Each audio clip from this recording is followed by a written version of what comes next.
Déjà, bonjour à tous. Donc, je vais aujourd'hui vous présenter, comme le disait Fabien, une partie des résultats de ma thèse que j'ai soutenue à Angers en mars dernier. Pour aujourd'hui, j'ai intitulé la présentation « Les outils simples d'évaluation du risque des troubles musculo-squelettiques. Quel modèle, quelles pratiques et quelles questions ?» qui fait référence directement à un terrain de recherche qui m'a été accessible pendant 3 ans, donc dans le cadre de ma thèse. C'est un site industriel d'assemblage de moteurs diesel à usage non routier. Donc on voit le nom de l'entreprise tout là-haut, donc John Deere, qui est basé à Orléans. Donc en introduction, donc je vais rapidement faire une présentation du contexte de ma thèse. Donc je peux dire que c'est un projet de thèse CIFRE qui a été réalisé en collaboration avec le laboratoire Esther d'Angers, le laboratoire Acté de Clermont-Ferrand et le site de production donc John Deere à Orléans-Saran. Ce site de production est un site industriel d'environ 900 personnes qui produit et assemble des moteurs diesel à usage non routier. Cette thèse, la thèse qui a été réalisée est une étude en ergonomie sur l'utilisation des outils simples d'évaluation du risque. Ces outils en fait présentent des enjeux majeurs au niveau humain, social et économique pour les entreprises. En effet, dans le contexte actuel de déclaration des maladies professionnelles, les TMS représentent environ 87% des déclarations indemnisées en France. La loi oblige une évaluation du risque TMS. Et donc ces outils sont alors utilisés pour cibler les situations critiques par l'estimation des expositions considérées comme un risque dans l'apparition de la pathologie. Ces outils sont aussi, permettent une cartographie des risques, donc ils doivent être simples d'utilisation, rapide de déploiement et large pour couvrir tous les postes de l'entreprise. L'amélioration de ces outils est d'autant plus importante que leurs résultats sont utilisés comme données d'entrée dans les démarches de prévention des TMS. Donc pour toutes ces raisons, j'ai choisi d'étudier les outils simples dans ma thèse car leur utilisation impacte directement les démarches de prévention, mais aussi parce que leur déploiement est complexe et coûteux en temps et en ressources pour les entreprises. Et surtout avec des résultats qui sont insatisfaisants de manière générale. Donc au départ de ce projet, nous sommes partis d'un paradoxe constaté donc, dans la littérature et dans nos différentes pratiques. Un paradoxe avec d'un côté une évolution des connaissances sur les TMS, avec une multiplication des modèles et une complexification des modèles explicatifs de la pathologie. On retient aussi les difficultés de prise en compte des variabilités inter- et intra-individuelles avec ces outils d'évaluation et aussi de la variabilité de l'activité de manière générale. Ensuite, on observe aussi une évolution dans les entreprises au niveau des technologies avec une apparition massive de nouvelles technologies qui modifient un peu l'activité. On relève aussi une complexification des organisations du travail, notamment qui sont marqués par de fréquents changements organisationnels liés au processus d'amélioration continue, aux démarches Kaizen ou encore aux 5S, donc qui modifient perpétuellement l'organisation du travail. Et enfin, l'utilisation de ces outils simples, donc l'usage de ces outils simples en entreprise, qui pose question et qui pose question notamment sur plusieurs points. Je vais revenir. Donc, l'utilisation d'entreprise, on constate une utilisation massive d'outils simples, essentiellement type checklist. Lors de l'utilisation de ces outils, on constate des difficultés pour prendre en compte les différentes façons de faire le travail, les différentes stratégies de réalisation du travail. Ces différentes stratégies de réalisation du travail impactent directement les résultats de ces outils simples. Ensuite, on remarque qu'en entreprise, le déploiement et l'utilisation des résultats demandent énormément de temps et de ressources, avec notamment une volonté d'évaluer un maximum de facteurs de risque. Un maximum de facteurs de risque dans l'apparition de la pathologie. Ensuite, lorsque l'on observe l'utilisation de ces outils, nous nous questionnons sur les critères d'usage en entreprise, donc l'utilisation en entreprise, et les critères intrinsèques propres à chaque outil. Donc la diversité d'usage et de forme des outils simples. Et enfin, on constate que le rôle de ces outils simples est en train d'évoluer, donc au départ d'une estimation du risque d'apparition de la pathologie, à la prise en compte actuelle de certains déterminants pour tenter d'identifier des pistes d'action dès l'évaluation du risque. Ce sont notamment tous les plans d'action qui sont mis en place directement après l'évaluation du risque. Or, si l'on regarde l'origine des outils simples, leur rôle est le ciblage des situations critiques pour par la suite mener des interventions vers la transformation. Ils permettent en fait la hiérarchisation des postes à risque. Ces outils simples s'appuient sur l'estimation des expositions ou des contraintes pour juger du risque d'apparition de la pathologie. Ils permettent une approche centrée sur les expositions créées par le poste. Donc, maintenant que je vous ai présenté rapidement l'objet de la thèse et le contexte, voici le plan de la présentation d'aujourd'hui. Donc, je vais commencer par faire un point sur les mesures produites par ces outils simples. Ensuite, dans un deuxième temps, j'évoquerai les modèles sous-jacents à ces outils simples, et notamment en comparant leur orientation. Et enfin, dans un troisième temps, je tenterai de proposer une approche afin de dépasser l'étude des expositions pour se concentrer plus sur les ressources utilisées par l'individu, les ressources utilisées pour mettre en place des stratégies de réalisation, mais aussi leurs effets, les effets de ces stratégies de réalisation. Et enfin, on passera à une partie d'ouverture par rapport à ma thèse et par rapport au sujet évoqué aujourd'hui, et une conclusion pour ouvrir sur la discussion derrière. Donc, pour commencer, nous allons évoquer les mesures produites par ces outils simples. Donc, je vais commencer par vous présenter le contexte des études réalisées sur ce sujet. Ensuite, je présenterai les difficultés liées à la variabilité des résultats entre évaluateurs. Puis, dans un deuxième temps, la variabilité des résultats en fonction de l'outil utilisé, mais aussi sur un même outil simple. Et je ferai un bilan autour de ces mesures produites avec les outils simples. Alors, l'objectif ici, j'ai oublié de le dire, est de caractériser les limites d'utilisation des outils simples, notamment en constatant les variabilités dans différents sens. Il faut savoir aussi que ce travail a fait l'objet d'une communication à la SELF en 2017 à Toulouse, qui a été nommée « Renouvellement des questions et des outils d'évaluation du risque, TMS, à la lumière d'un concept en devenir, la marge de manœuvre ». La marge de manœuvre que j'évoquerai tout à l'heure. Donc pour commencer, nous avons sélectionné 9 outils simples d'évaluation du risque TMS à partir de la documentation et de nos expériences en entreprise. Donc nous avons sélectionné ces outils simples dominants dans les industries. Ce sont des outils type checklist ou outils internes aux grandes entreprises qui ont été sélectionnés car ils sont couramment utilisés, ils sont simples d'utilisation et aussi parce que leur support était accessible. À noter que chacun des 9 outils sélectionnés a été étudié et testé en amont de l'étude. Donc dans ces 9 outils, on retrouve 4 outils classiques, donc OSHA, REBA, Roula et Quick. 3 outils spécifiques au port de charge, donc MAC, JSI et l'équation révisée de Nioche. Et 2 outils internes, donc EWAS, qui est un outil interne à plusieurs industries automobiles ou sous-traitants automobiles. Et enfin, l'outil criticité ergonomique, qui est l'outil interne à l'entreprise John Deere qui accueillait donc ce projet de thèse. Donc à noter que pour faciliter la comparaison des jugements, des outils simples, nous avons codé les échelles d'interprétation en 3 niveaux pour pouvoir comparer les résultats, les situations à risque faible, les situations à risque modéré et les situations à risque élevé. Donc le codage des échelles d'interprétation s'est réalisé en 3 niveaux. Pour étudier les difficultés d'utilisation des outils simples, nous avons mis en place 3 petites études. La première étude a été mise en place pour comprendre les différences d'usage d'un évaluateur à l'autre. Donc pour cela, nous avons profité d'une journée d'études sur les TMS qui a été organisée par la CCI chez John Deere, donc pour faire déployer l'outil criticité ergonomique sur une situation de travail par 36 préventeurs qui ont été préalablement formés à l'utilisation de l'outil. Donc après le déploiement, nous avons récolté et comparé les résultats des 36 préventeurs donc pour étudier la variabilité de jugement d'un préventeur à l'autre. Donc la variabilité inter-évaluateur.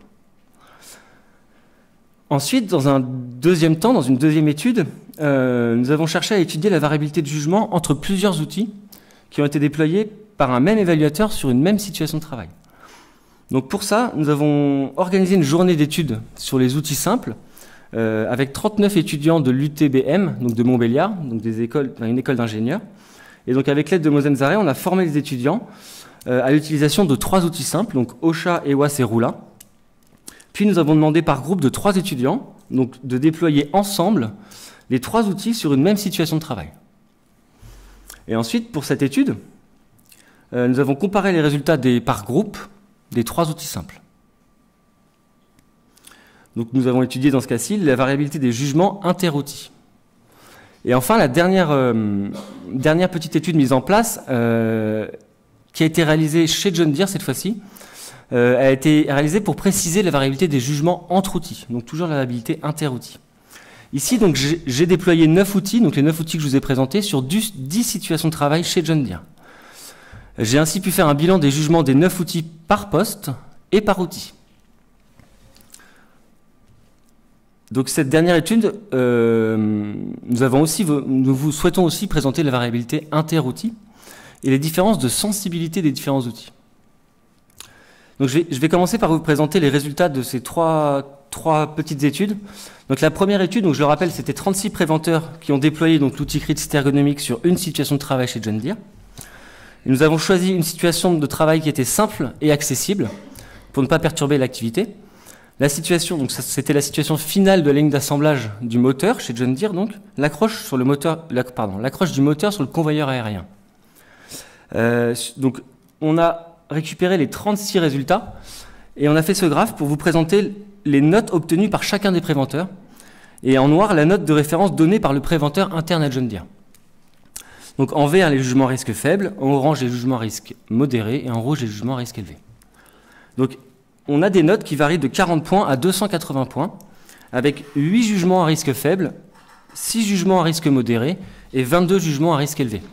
Donc ici, on constate bien que les notes varient d'un préventeur à l'autre, avec une variabilité de jugement qui a des conséquences sur la fiabilité du ciblage réalisé avec ces outils simples. Et pour ce premier volet de l'étude, pour cette première étude, les différences de résultats entre les préventeurs trouvent leur origine sûrement dans les critères d'usage de l'outil simple. Ensuite, pour la deuxième étude, donc nous avons comparé les résultats des 3 outils simples déployés par chacun des groupes. On a comparé les résultats des 3 outils déployés pour chacun des groupes. Donc ces groupes ont évalué la même situation de travail avec les 3 outils. Et sur ce graphe, nous observons la variabilité des résultats, donc de l'outil OSHA, EWAS et RULA pour chacun des groupes. Donc nous notons qu'aucun des groupes n'a trouvé 3 fois le même résultat. Certains groupes trouvent même 3 résultats différents. Donc c'est notamment le cas pour les groupes 1, 3 et 12. Et d'autres groupes, là où il y a le moins de variabilité, c'est 2 résultats identiques sur 3 outils. Et là, on le retrouve aussi pour les groupes 2, 4, 5, 6 et 7. Donc de manière générale, on peut dire qu'aucun des groupes n'a trouvé 3 fois le même résultat. Et donc à partir de ce graphe, nous retenons la variabilité des jugements entre les outils simples. Variabilité inter-outils. Ensuite, la troisième étude, qui a été réalisée donc chez John Deere, donc nous avons récapitulé l'ensemble des résultats dans ce tableau que je vais développer par la suite. Dans ce tableau, on retrouve les résultats des 9 outils simples sur les 10 situations de travail chez John Deere. Chaque ligne représente un poste et chaque colonne représente les 9 outils simples. Donc la moyenne et l'écart type calculés par poste et par outil simple permet de constater la variabilité du jugement du risque. Ensuite, pour détailler ces résultats, nous allons faire un zoom sur une des situations de travail, donc sur une des situations de travail, et après nous allons faire un bilan pour l'ensemble des postes par outil. Donc nous avons choisi une des situations de travail, la situation finale de l'usinage des bielles. Et sur cette situation finale de l'usinage des bielles, là aussi, nous constatons la variabilité de jugement en fonction de l'outil simple. Donc sur les 9 outils déployés par le même évaluateur, donc sur la même situation de travail, on retrouve une moyenne de 2,4 environ sur 3 et un écart type de 0,76 avec un outil qui juge le risque comme faible, 3 outils qui jugent le risque comme modéré et 5 outils qui jugent le risque comme élevé. Donc ici aussi, nous retenons la variabilité des jugements du risque en fonction de l'outil. Donc toujours dans cette même étude, nous avons regardé cette fois-ci la sensibilité de chaque outil. Donc la sensibilité pour les 10 mêmes situations évaluées. Ainsi, donc, nous avons présenté la répartition des statuts à risque faible, à risque modéré et à risque élevé pour chaque outil. Donc à partir de ce graphe, on constate une différence de sensibilité avec un nombre de postes à risque faible, modéré et élevé qui est propre à chaque outil. On a pour exemple, pour les 10 mêmes situations de travail évaluées, OSHA statue sur 8 situations à risque élevé et 2 à risque modéré, alors qu'à l'opposé, l'outil CRITIS ergonomique statue sur 7 situations à risque faible, 2 à risque modéré et 1 à risque élevé. Donc on constate ici aussi les différences de sensibilité en fonction de l'outil, et ces différences de sensibilité créent aussi un biais lors du ciblage réalisé avec ces outils simples. Donc, maintenant que je vais vous présenter une synthèse des résultats de ces 3 études. Donc, À partir des expérimentations et des développements réalisés dans ma thèse, nous pouvons questionner la fiabilité du ciblage réalisé avec ces outils simples.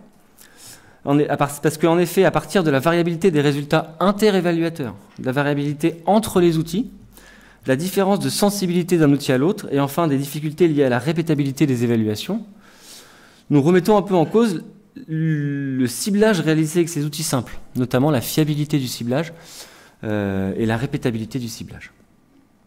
Nous avons aussi constaté en parallèle plusieurs dérives lors de l'utilisation de l'outil simple. Nous questionnons notamment sur les critères d'usage de ces outils, nous questionnons notamment sur la focale d'évaluation choisir, le poste, la situation de travail ou la situation la plus contraignante du poste. Est-ce qu'il est mieux en fait d'évaluer la situation de référence comme étant la plus à risque du poste, ou est-ce qu'il est mieux de moyenner l'ensemble des résultats des situations pour présenter l'évaluation du poste général? D'autres questions se sont rajoutées à tout ça. Nous sommes demandé qu'est-ce que la note obtenue était représentative. La note obtenue est-elle représentative du risque créé par le poste ou encouru par le travailleur? Ce questionnement fait référence au cas où il y a des organisations avec plusieurs équipes, ou encore où il y a des rotations de postes. Est-ce que l'on moyenne la note obtenue pour chaque travailleur pour statuer sur la note du poste, ou est-ce qu'on prend une note par travailleur? Ensuite, dans un dernier temps, par rapport à cette première phase de l'étude, nous sommes questionnés sur justement le questionnement préalable avant un déploiement. L'évaluation du risque est-elle menée ici et maintenant, peu importe l'activité au poste, ou est-il préférable de choisir la situation la plus à risque avec un questionnement préalable? On pourrait imaginer par exemple des questions sur quelle est la référence la plus contraignante, quelle est la situation la plus à risque du poste, ou encore quels sont les aléas et les variabilités possibles de l'activité de travail.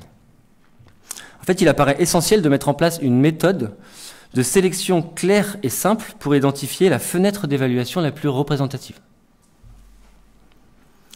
Donc, suite à ces différents constats, sur les difficultés d'utilisation des outils simples, nous avons cherché à étudier et comparer les modèles sous-jacents à chacun des outils simples de notre échantillonnage. Donc nous sommes partis de l'état des connaissances autour des TMS, puis nous avons décortiqué chaque outil pour comprendre leur orientation et comprendre leur approche.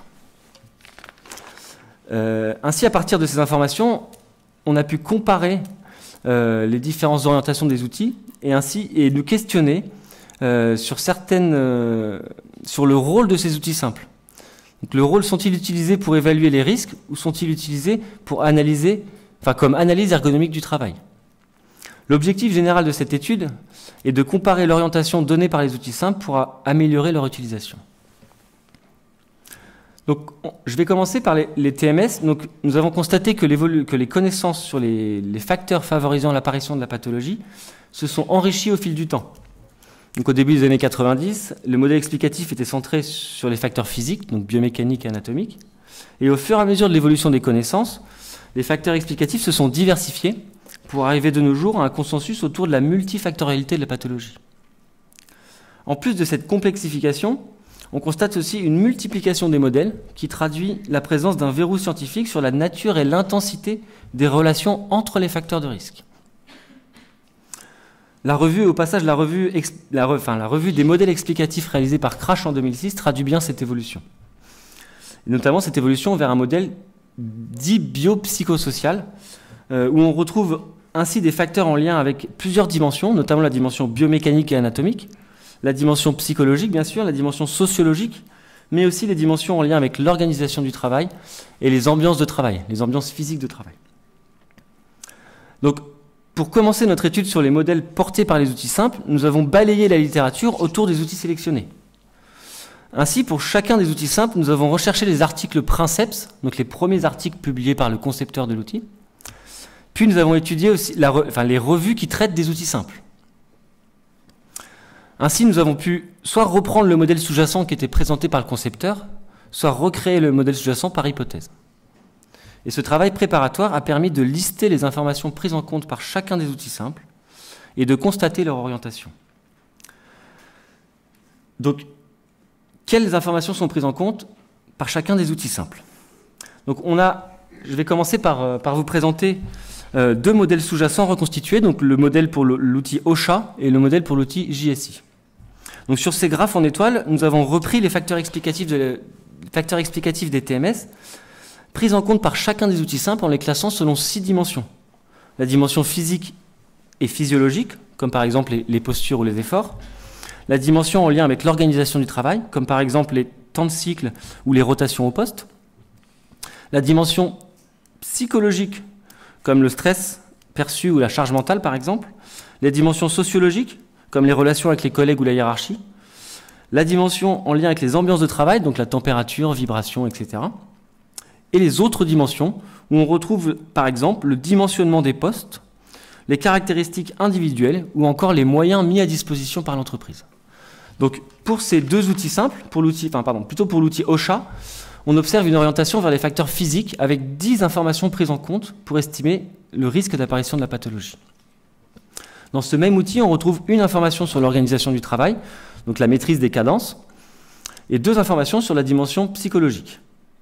Et enfin, 4 informations sur les ambiances de travail, donc il y a notamment les vibrations, les températures, la luminosité et la présence d'un courant d'air.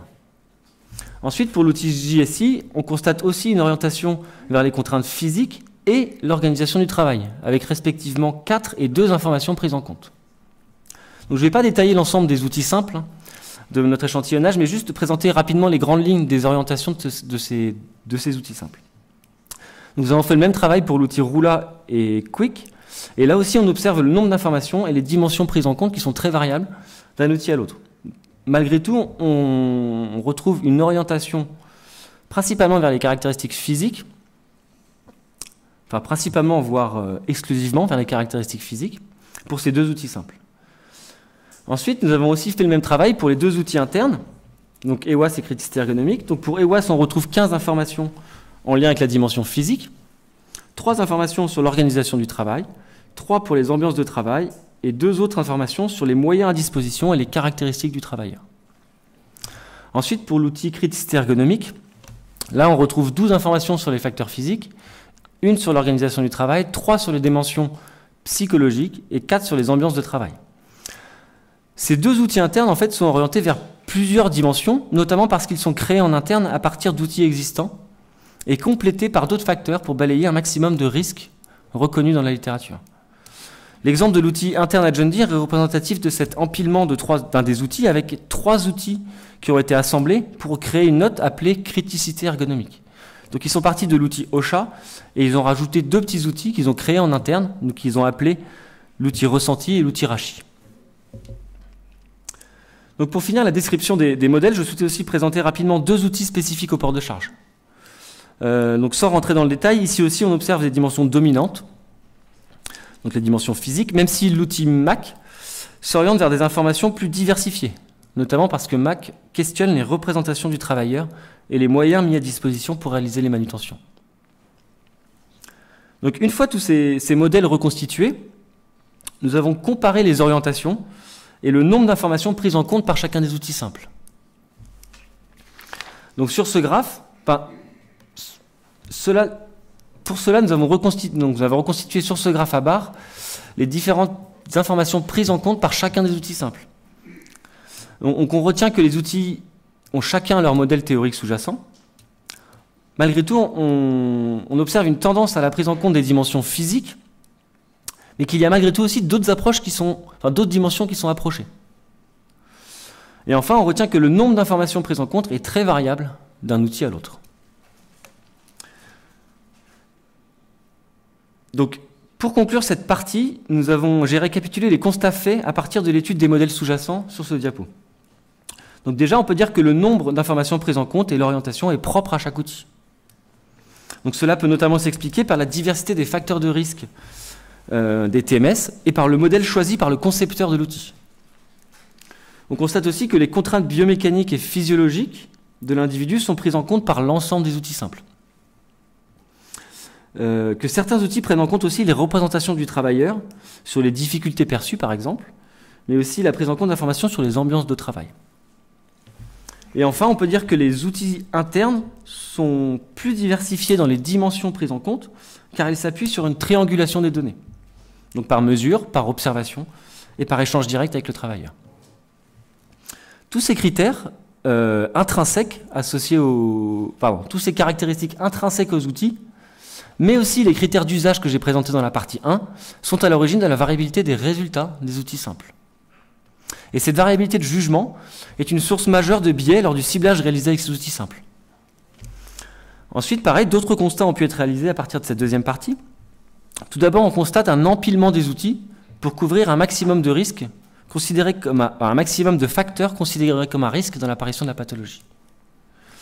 Ensuite, on constate une absence d'informations sur les ressources utilisées par le travailleur pour malgré tout faire face aux contraintes et réaliser l'activité. Et enfin, toujours dans cette absence, on a une absence d'informations ou très peu d'informations sur les effets du travail, que ce soit sur la santé ou la performance. Et enfin, nous sommes très étonnés de retrouver la prise en compte d'informations sur les déterminants internes et les déterminants externes. Nous nous questionnons notamment sur la prise en compte des facteurs individuels, sur l'organisation du travail et les moyens mis à disposition. Et nous nous posons une question. Est-ce que ces outils sont utilisés pour évaluer les risques ou pour identifier les pistes d'action? Ensuite, pour la troisième partie que j'ai intitulée « Exposition, ressources et stratégies de réalisation », je vais évoquer l'étude centrale à ma thèse. Donc, nous proposons par cette étude de dépasser l'étude des expositions, considérées comme un risque, par l'étude de la marge de manœuvre, et plus particulièrement la marge de manœuvre situationnelle. Ainsi, nous proposons de compléter l'approche des contraintes actuellement réalisées avec les outils simples par l'étude des stratégies de réalisation et des effets. Et nous sommes demandés s'il y avait un intérêt à prendre en compte la marge de manœuvre et quelle était la prise en compte actuelle par les outils simples. À noter que cette étude a fait l'objet de 2 publications dans 2 revues, donc la revue Activité et dans la revue International Journal of Occupation Safety and Ergonomics, et a fait l'objet d'une communication à la SELF 2018. Donc au départ, nous sommes partis d'une vision de l'ergonomie de l'activité qui place l'individu acteur de son activité, acteur de sa santé et de son développement. Donc lors des 2 études déjà présentées, nous avons remarqué que les outils simples d'évaluation du risque se concentraient essentiellement sur les contraintes subies par le travailleur. Or, dans une vision centrée sur le travailleur, l'individu est acteur central du bon déroulement de l'activité. Donc ce rôle actif dans le bon déroulement de l'activité amène le travailleur à rechercher les stratégies de réalisation qui lui permettent de, malgré tout, faire face aux contraintes et atteindre les objectifs.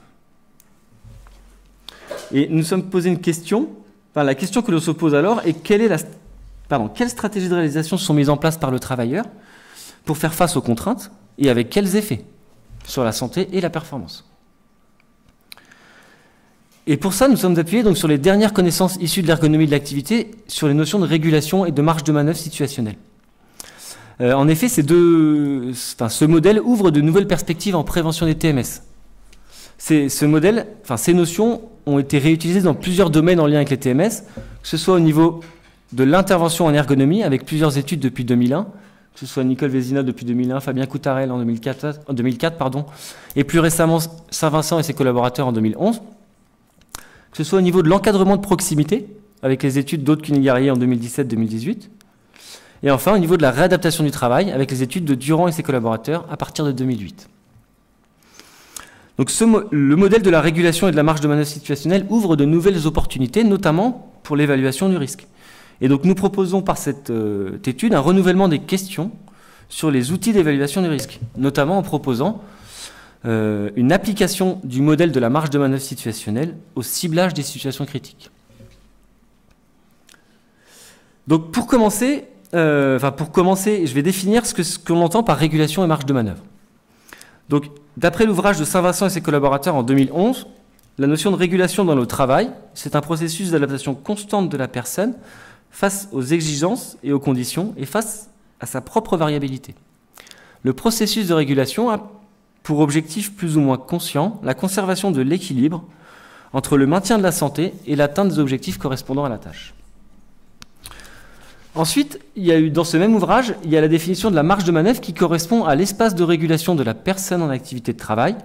Cet espace de régulation varie selon deux paramètres principaux, soit d'une part le cadre de travail et d'autre part les caractéristiques de la personne.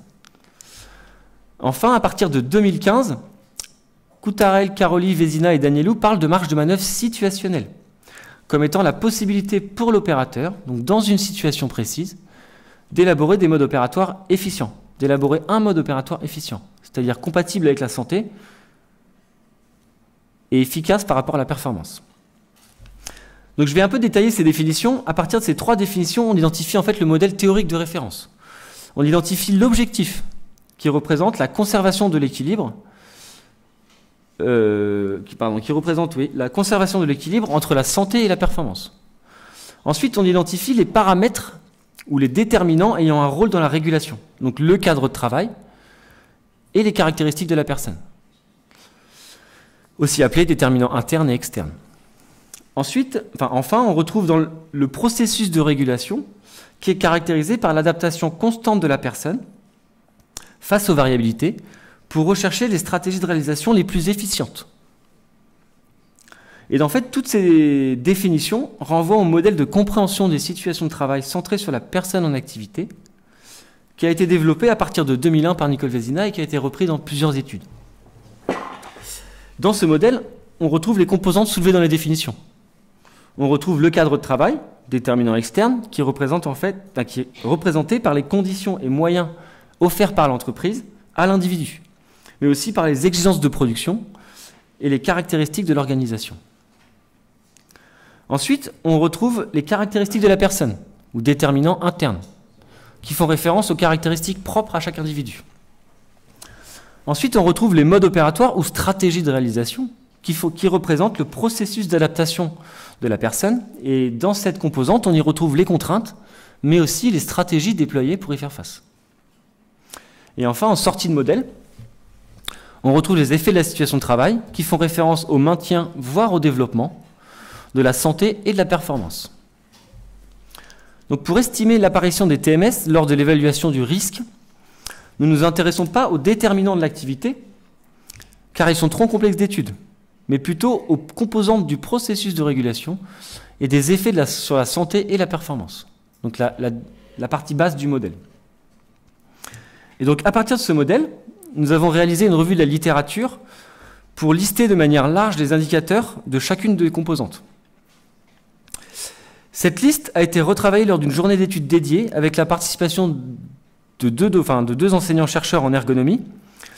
Et on a mis en place lors de cette journée des exercices dédiés pour regrouper et reformuler les indicateurs de la marge de manœuvre. Et donc nous avons reconstitué le modèle avec tout en bas du modèle les 5 composants que je viens de citer. Et donc nous avons choisi d'écarter des indicateurs des déterminants internes et externes car ils ne sont pas pertinents pour l'évaluation du risque. En effet, on ne cherche pas à connaître l'origine et les causes du risque définies par les déterminants de l'activité, mais à savoir si le travailleur a suffisamment de marge de manœuvre situationnelle pour pouvoir réguler son activité sans effet négatif. Donc on s'est intéressé aux 22 indicateurs de la marge de manœuvre situationnelle répartis sur les 3 composants du modèle. Donc lors de l'évaluation du risque, nous cherchons à savoir s'il y a plusieurs stratégies de réalisation et quels sont leurs effets sur la santé et la performance.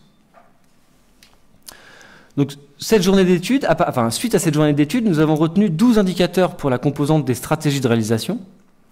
Et dans ces indicateurs, on retrouve des indicateurs orientés vers les contraintes, comme le niveau de pénibilité des tâches ou les facteurs de risque observés, mais aussi des indicateurs orientés vers les stratégies de réalisation, comme le nombre de techniques de travail, l'utilisation des moyens à disposition, ou encore la modification du rythme de travail avec des accélérations et des ralentissements fréquents.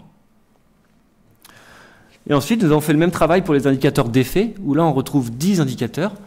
On retrouve par exemple pour la santé des indicateurs en lien avec les douleurs et en lien avec le stress perçu. Et pour la performance, des indicateurs comme le respect des temps de cycle, la quantité de produits réalisés par rapport à l'objectif fixé au départ, ou encore la qualité des produits réalisés. Si l'on revient sur la marge de manœuvre situationnelle, elle se situe en fait à la rencontre entre les caractéristiques du travailleur et celles du milieu de travail concerné. Cette notion propose une vision centrée sur le travailleur qui peut être repris lors de l'évaluation du risque. Et la question contemporaine que l'on se pose à partir de cette vision de la marge de manœuvre est: est-ce que le travailleur a suffisamment de marge de manœuvre situationnelle pour pouvoir réguler son activité sans effet défavorable sur sa santé et sa performance? Sous-entendu, est-ce qu'il y a au moins une stratégie de réalisation sans effet négatif? Et à partir de cette question, on part du principe qu'il y a plusieurs niveaux de marge de manœuvre situationnelle. Si la marge de manœuvre situationnelle est importante, plusieurs modes opératoires sont possibles. L'opérateur pourra alterner ou en inventer de nouveaux. Si la marge de manœuvre situationnelle est faible, l'éventail des modes opératoires possibles est très restreint, ce qui peut conduire à une hypersollicitation de certaines fonctions et ou à une diminution de la performance. Et enfin, à l'extrême, l'absence de marge de manœuvre situationnelle conduit à des situations où il est impossible d'atteindre les objectifs, même au prix d'une mobilisation coûteuse de la santé. Donc, lors de la préparation de ce dernier volet de ma thèse, nous nous sommes demandé quelle était la prise en compte actuelle de la marge de manœuvre par les outils simples. Et là, nous avons mis en place deux petites phases. La première phase où nous avons étudié la littérature autour des outils simples, et la deuxième phase où nous avons créé et déployé une grille d'analyse de la marge de manœuvre sur chacun des outils simples. Il y avait une question centrale qui était posée dans cette grille. Dans le modèle sous-jacent et dans le support de déploiement de l'outil, retrouve-t-on des informations sur, et sous-entendu sur un des indicateurs? Et on répétait 22 fois la question pour tous les indicateurs. Donc, pour cette phase,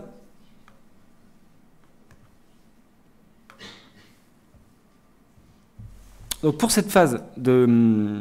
recherche de prise en compte de la marge de manœuvre par les outils simples, on peut dire qu'aucun des articles Princeps ni revue d'outils fait référence à la marge de manœuvre situationnelle.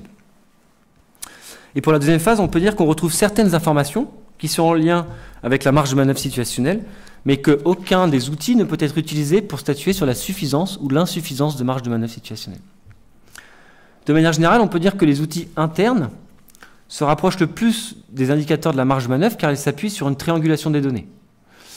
Et donc, pour conclure cette préparation d'études, on peut dire qu'aucun des outils simples ne peut être utilisé pour étudier l'état de suffisance de marge de manœuvre situationnelle.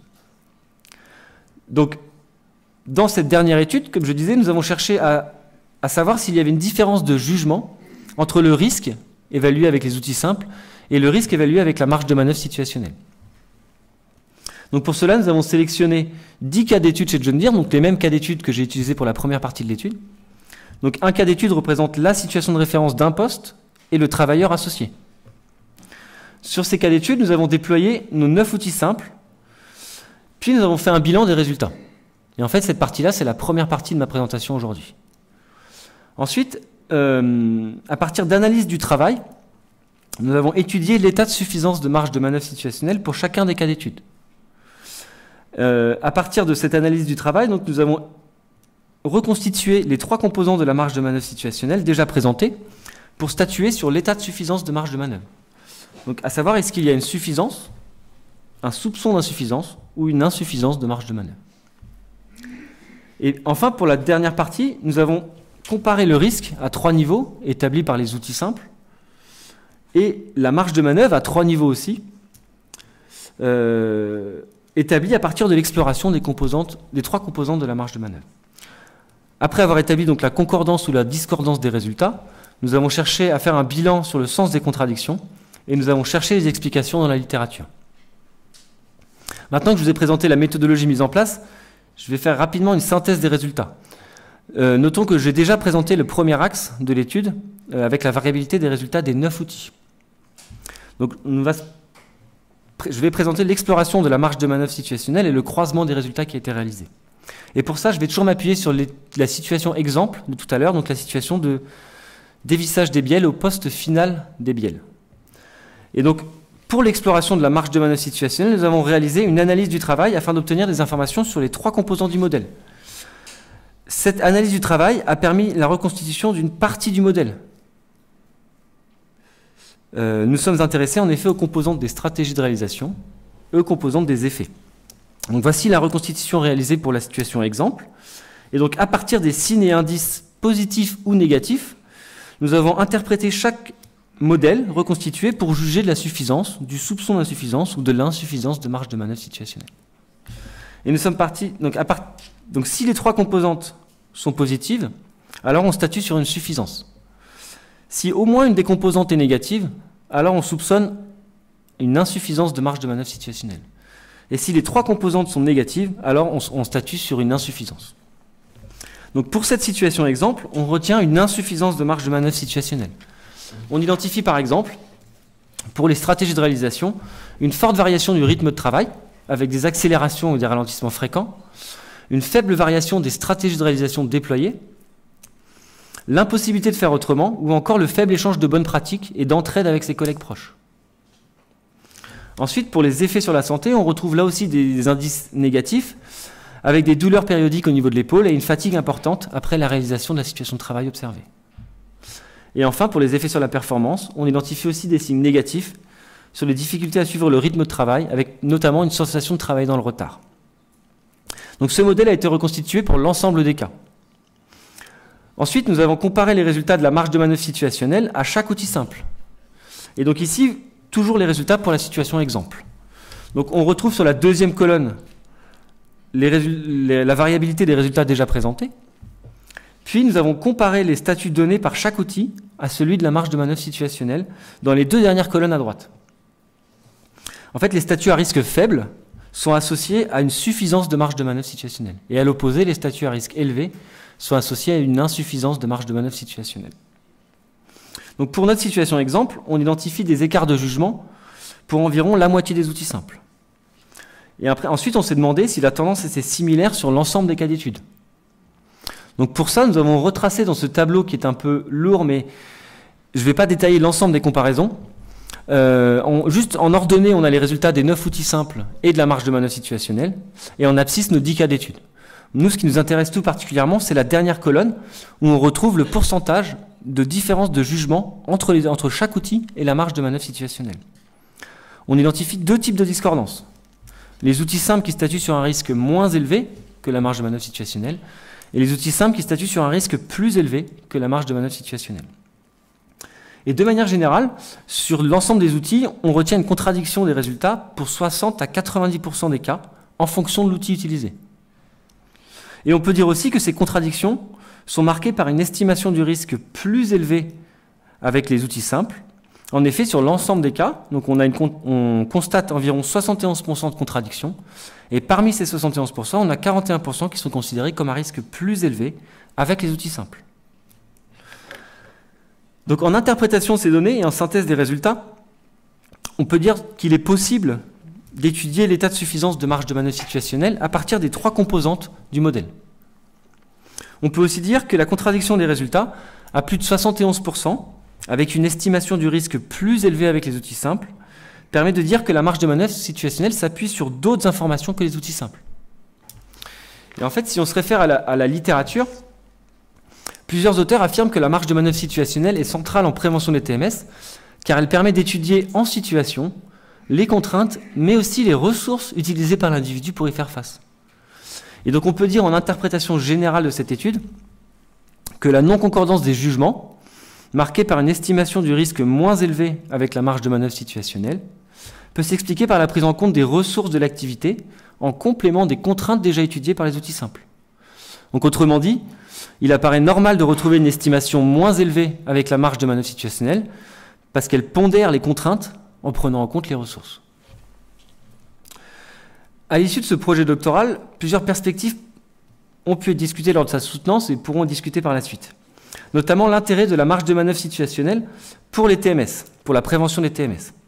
Les multiples enjeux pour les entreprises, mais aussi la complexité des déterminants du risque et le besoin d'analyse ergonomique du travail pour aller vers la transformation. Donc, tout d'abord, on peut dire que la notion de marge de manœuvre situationnelle propose un changement de paradigme. Et ce changement de paradigme dès l'évaluation du risque. Donc, en effet, la marge de manœuvre situationnelle propose de passer d'une vision centrée sur les expositions vers une vision centrée sur les stratégies et les effets, les stratégies de réalisation et leurs effets. On peut dire aussi que les connaissances autour de la marge de manœuvre situationnelle peuvent s'appliquer à plusieurs domaines, donc comme l'intervention ergonomique qui a déjà été réalisée dans plusieurs études, mais aussi l'évaluation du risque, TMS, où l'on cherche à étudier l'état de suffisance. Et en fait, étudier l'état de suffisance de marge de manœuvre, ça propose un basculement vers une vision centrée sur le travailleur, ses stratégies et leurs effets. Ça propose un décloisonnement des composantes pour favoriser une approche globale, notamment performance et santé. Et enfin, l'approche situationnelle, contextuelle et systémique de la marge de manœuvre situationnelle permet d'être au plus près de l'activité et de limiter les conséquences de la variabilité sur les résultats des outils simples.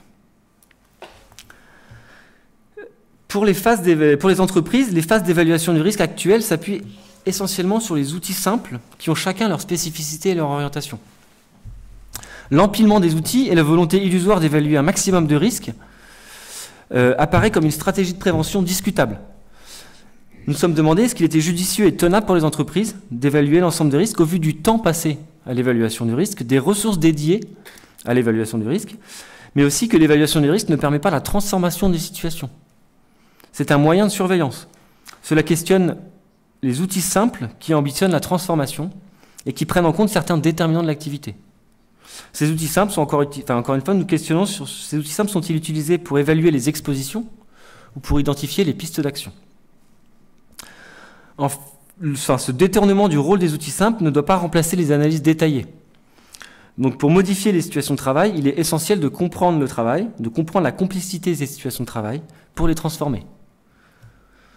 Et c'est en ça que l'intervention ergonomique prend tout son sens après l'évaluation du risque. En effet, l'intervention ergonomique, de manière générale, est réalisée dans un contexte donné, à un moment donné, en vue de transformer les situations de travail. L'étude des déterminants de l'activité est une étude complexe qui ne peut pas être réalisée avec des outils simples. L'interaction entre les déterminants est complexe et comprendre ces interactions n'est pas simple, notamment parce que les déterminants peuvent être éloignés dans le temps et dans l'espace. On parle même des déterminants et même des chaînes des déterminants. Donc comprendre les chaînes des déterminants par l'intervention ergonomique demande la mise en place d'un système organisé d'action pour comprendre le travail afin de le transformer. Et de le transformer avec les acteurs de l'entreprise. Donc la conduite d'une intervention ergonomique allant jusqu'à la transformation profonde des situations de travail passera par la conduite de projet. Donc avant de conclure, on peut dire que la complexité des déterminants de l'activité de travail ne peuvent pas être étudiés avec les outils simples. Et notamment lors de la recherche d'amélioration, les outils simples ne peuvent pas se substituer à une analyse ergonomique du travail. Donc émettre des propositions d'amélioration directement après l'utilisation des outils simples est pour moi, je pense, une dérive à risque pour la prévention de la pathologie. Comment peut-on proposer des améliorations sur les situations de travail alors que l'on ne connaît pas l'origine du risque, on connaît seulement l'exposition au risque? Pour conclure la présentation d'aujourd'hui, je peux dire que les outils simples permettent une évaluation des contraintes, mais que leur interprétation doit être réalisée avec prudence. Je peux aussi dire qu'il est possible d'identifier les situations critiques avec les dernières connaissances sur la marge de manœuvre situationnelle. Et la marge de manœuvre situationnelle propose un basculement des approches centrées actuellement sur les expositions vers une approche centrée sur les façons de faire le travail et leurs effets, donc les stratégies de réalisation et leurs effets. Et plusieurs pistes d'amélioration sont envisagées pour améliorer le ciblage des situations critiques. La première, ce serait de dépasser l'approche exclusive des contraintes. La deuxième, ce serait de compléter par la prise en compte d'indicateurs permettant d'estimer l'état de suffisance de marge de manœuvre situationnelle. Ce serait de préférer une approche par situation de travail, en dissociant le poste et ses situations. Ce serait de croiser l'origine des informations en favorisant une triangulation des données, en tout cas une approche multidimensionnelle avec plusieurs informations différentes. Et enfin, ce serait de recentrer sur le rôle de ces outils simples qui ne peuvent pas ambitionner la recherche des pistes de transformation. Les pistes de transformation devront être identifiées à travers de l'analyse ergonomique du travail. Donc c'est comme ça que je conclus ma présentation et je tenais à remercier l'ensemble des participants au projet, donc à cette thèse, et à vous remercier aussi pour votre écoute aujourd'hui. Merci.